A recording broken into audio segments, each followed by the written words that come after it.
«Эхо Москвы» в Уфе и общественная организация «Берзямлек» представляют рубрику «Говорим по-башкирски». Смерть. Улем. Победа над смертью. Улемде еңеу. Победа над смертью. Улемде еңеу.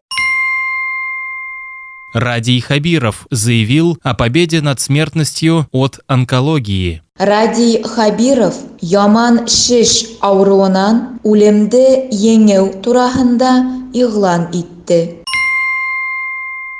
Радий Хабиров заявил о победе над смертностью от онкологии. Радий Хабиров яман шиш ауруынан улемде еңеу турахында иғлан итте. «Эхо Москвы» в Уфе и общественная организация «Берзямлек» представляют рубрику «Говорим по-башкирски».